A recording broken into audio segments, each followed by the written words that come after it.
নমস্কার, আমি মৌসুমি। আপনাদেরকে আমাদের চ্যানেল মনোরম মুহূর্তে আরও একবার স্বাগত জানাই। আশা করছি আপনারা সকলে ভালো আছেন এবং সুস্থ আছেন। আজকে ব্লগটা না একটু অন্য রকমের হতে চলেছে, কারণ আজকে আমরা চলে এসেছি আমি আমার হাজব্যান্ডের পুরনো ইউনিভার্সিটিতে, যেখানে ও এর আগে কাজ করেছিল। তো ওখানে আছে প্রমোশন সেরিমনি। তো ইউনিভার্সিটিতে যেরকম হয় আর কি কনভোকেশন সেরিমনিগুলো, সেগুলোতে চলে এসেছি। এই দেখুন, ওর ল্যাবে পৌঁছেও গিয়েছি।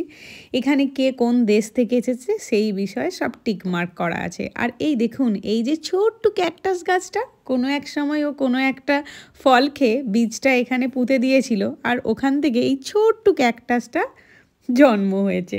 এর আগেও আমি দেখেছি, কিন্তু আজকে আমি স্বচক্ষে দর্শন করলাম। তো একটু ওর গায়ে হাতও ঠেকিয়ে নিলাম। কি মিষ্টি দেখতে না ছোট ক্যাকটাসটা। চলুন আজকে একটু বাইরেটা দেখাই।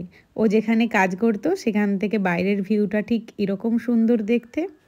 আর অপেক্ষা করা সম্ভব নয়, এরপর আস্তে আস্তে যেখানে সেরিমনি হবে, মেন যে ইউনিভার্সিটির, তো সেখানে আমাদেরকে যেতে হবে। তো আমরা চলে এসেছি।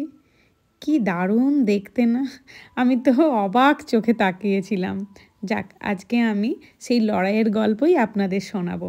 শান্তিনিকেতন থেকে জার্মানি, ভালোবাসা, লড়াই আর এক গর্বের গল্প। শান্তিনিকেতনের লাল মাটির ধুলোমাখা পথ, ছায়াঘেরা গাছপালা, রবীন্দ্রসঙ্গীতের আবছা সুর, সেই সব কিছুর মাঝখানে একদিন তার সঙ্গে দেখা। প্রথমবার যখন তাকে দেখি, মনে হয়েছিল এই মানুষটার চোখের গভীরে একটা আলাদা আলো আছে। সে অন্যরকম, একেবারে সাধারণ অথচ অসাধারণ। তখন সে আইআইটি কানপুরে পড়ছে। তখন বুঝিনি এই মানুষটার সঙ্গে আমার জীবনের গল্প এক সুতোয় গাঁথা হতে চলেছে। ধীরে ধীরে বন্ধুত্ব, অনুভব, ভালোবাসা, তর্ক বিতর্ক, অভিমান, ফের মিলন, সব কিছু মিলিয়ে এক সম্পর্ক, যার ভিত অনেক গভীরে গিয়ে গেঁথে গেছে। আমরা দুজনেই জানতাম আমাদের পথ কিন্তু সহজ নয়। কত বাধা, কত সামাজিক কাঠামোর হিসেব, দূরত্ব, ভিন্ন মানসিকতা সব পেরিয়ে এসেছি আমরা। কেউ আমাদের পথ প্রশস্ত করে দেয়নি। আমরা নিজেরাই কাঁটা সরিয়ে, নিজের রক্তে ভিজিয়ে সেই পথ তৈরি করেছি। ওর ছবিটা স্ক্রিনে দেখে আমি তো অবাক হয়ে গিয়েছিলাম, আর আমার চোখে অল্প জলও চলে এসেছিল। মানে এতটা ভালো লাগা কাজ করছিল, আমি হয়তো বলে বোঝাতে পারবো না। আমাদের সম্পর্কের পিছনে ছিল একটা গভীর বিশ্বাস, নির্ভরতা, আর একে অপরকে হার না মানার সাহস জোগানোর অবিচল প্রতিজ্ঞা। সেই মেদিনীপুরের এক ছোট্ট শহরের ছেলে, পরিবারের আর্থিক সীমাবদ্ধতা, ছোটবেলা থেকেই দায়িত্ব কাঁধে নিয়ে বেড়ে ওঠা, সবটাই আমি জানি। তারপর কিভাবে সে নরেন্দ্রপুর থেকে আইআইটি কানপুরে গিয়ে গোল্ড মেডেল পাওয়া, তারপর জার্মানিতে আসা, প্রতিটা জার্নিতে আমি সাক্ষী ছিলাম। আমি জানি সে কিভাবে বইয়ের পাতায় নিজেকে লুকিয়ে রেখে একের পর এক পরীক্ষায় জয়ী হয়েছে। কিভাবে হাজারটা না শুনেও নিজের স্বপ্নটাকে বাঁচিয়ে রেখেছে। সে একটু একটু করে নিজেকে তৈরি করেছে একজন বিজ্ঞানী হবার জন্য, একজন সত্যিকারের মানুষ হবার জন্য। সে কিভাবে কতটা পরিশ্রম করেছে আজ নিজে চোখে দেখলাম।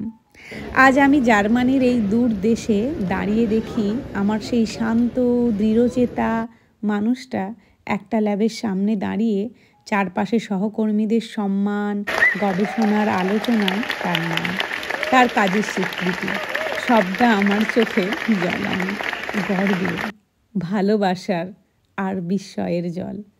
তার কর্মস্থলে তাকে এত সুন্দর যে একটা সেরিমনির ব্যবস্থা হয়েছে, তার গবেষণার অবদানের জন্যই তো আমি তার পাশে থাকব, যেমন সব সময় থেকেছি। হয়তো নীরবে, হয়তো ছায়ার মতো, কিন্তু অটুট। তাকে কেউ এক ঝলক দেখে বলবে ভীষণ মেধাবী মানুষ, একটা অনুপ্রেরণা। কিন্তু শুধু আমিই জানি এই সফলতার পিছনে কত রাতের নিঃশব্দ কান্না, কত রাত জেগে পড়া, কত ভাঙা মনকে শক্ত করে আবার কাজে ফেরার গল্প লুকিয়ে আছে বলে বোঝাতে পারবো না। আমি শুধু একজন সফল মানুষকে ভালোবাসিনি, আমি ভালোবেসেছি একজন যোদ্ধাকে, যে হারেনি, যাকে ভাঙা যায়নি, যে নিজের যোগ্যতায় আজ এই জায়গায় পৌঁছেছে। আর সব সময় তার স্যার তার পাশে ছিল। তার স্যারের মতো তো ভালো মানুষ হয়ই না। স্যার শুধু একজন ভালো বড় বিজ্ঞানী নন, তিনি মানুষ হিসেবেও ভীষণ ভালো। তার হাত ধরেই আজকে ওর এতটা রাস্তা আসা। আমি খালি এতটুকুই প্রার্থনা করব, স্যার যেন ভীষণ ভালো থাকেন, ভীষণ সুস্থ থাকেন। আমাদের গল্প তো এখনও চলছে, প্রতিদিন নতুন অধ্যায় লিখছি। এই গল্প কেবল আমাদের নয়, এই গল্প হাজার মানুষের, যারা ছোট্ট শহর থেকে উঠে এসে নিজের স্বপ্নে উঠতে চায়। আমি বলবো, স্বপ্ন জেগে দেখা অবশ্যই জরুরি, কারণ জেগে যদি স্বপ্ন কেউ দেখে সেটা সফল হবেই। তো এখানে এই সেরিমনিতে এসে আমি সত্যিই ভীষণ আপ্লুত। আমার বলার মতন আমি ভাষা খুঁজে পাচ্ছিলাম না। এই যে রকেটটা দেখছেন, এখানে এটাই নিয়ম, এখানে সেরিমনি হয়ে গেলে সবাই মিলে রকেটে করে ল্যাবের সামনে নিয়ে যাওয়া হবে। প্রত্যেকটা মানুষ ভীষণ ভালো ছিল, ল্যাবের প্রত্যেকটা মানুষ ভীষণ ভালো ছিল। আমার হয়তো সবার সাথে সেভাবে কথা হয়নি, কিন্তু যতজনের সাথে কথা হয়েছে আমার ভীষণ ভালো লেগেছে।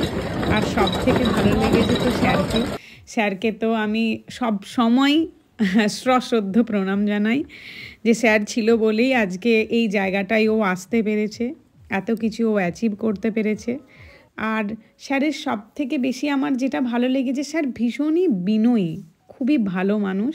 তো আস্তে আস্তে এভাবে ঠিলতে ঠিলতে নিয়ে যাওয়া হবে। মেন ল্যাব কিন্তু বেশ খানিকটা একটু দূরে, মিনিমাম 1-2 কিলোমিটার তো হবেই। তো রাস্তাতে সবাই মিলে মজা আড্ডা, সবাই মিলে হাসাহাসি করতে করতে যাওয়া হচ্ছিল। তো আজকের দিনটা শুধুমাত্র ওর দিন, তো ওকে চিয়ার আপ করতেই আজকে আমি ওর সাথে চলে এসেছি ল্যাবে। যতজন স্যারের কাছে ডক্টরেট পেয়েছে আর কি, যতজন পিএইচডি করেছে, প্রত্যেকেরই এইভাবে যে টাইগুলো ছিল, প্রত্যেকেরই টাইগুলো কেটে এখানে সুন্দরভাবে সাজিয়ে রাখা রয়েছে। কে কোন দেশ থেকে এসেছে সমস্ত কিছু এখানে সুন্দরভাবে রাখা রয়েছে। দেখতে এত সুন্দর লাগছিল, মানে অদ্ভুত সুন্দর লাগছিল, পরপর সাজানো ছিল যতদূর সম্ভব। এটা প্রায় শেষের দিকে, এই তলোয়ারের ঠিক পাশ থেকেই শুরু হবে ওর। তো ওরও টাইটা ওখানে ঝুলিয়ে দেওয়া হবে, সাথে আরও একজনের টাইও ঝুলানো হবে। তো এখানে আমরা দুজনে ভীষণ মজা করছিলাম, কারণ আজকে এখানে ভীষণ পার্টি চলছিল। তো প্রত্যেকটা মানুষই পার্টি মুডে ছিল, তো সেজন্য বেশি পুরোটাই হয়তো আমি ক্যাপচার করতে পারিনি, যতটুকু আর কি ক্যাপচার করা যায়। এখানেতে আমরা দুজনে কিছু একটা বলছিলাম, আমি ঠিক বুঝতে পারছিলাম না, ওই আমাকে বলছিল। আসলে চারিদিকে ভীষণ লাউড মিউজিক চলছিল, যেরকম হয় আর কি। যাক, আপনাদের কেমন লাগলো অবশ্যই জানাবেন, আর দেখা হবে আপনাদের সাথে আবারও অন্য আরও একটি ব্লগে। যদি আপনাদের ভিডিওটা ভালো লেগে থাকে অবশ্যই ভিডিওটা লাইক, কমেন্ট, শেয়ার করবেন। আর আপনারা ততক্ষণে প্রত্যেকে ভালো থাকবেন, সুস্থ থাকবেন।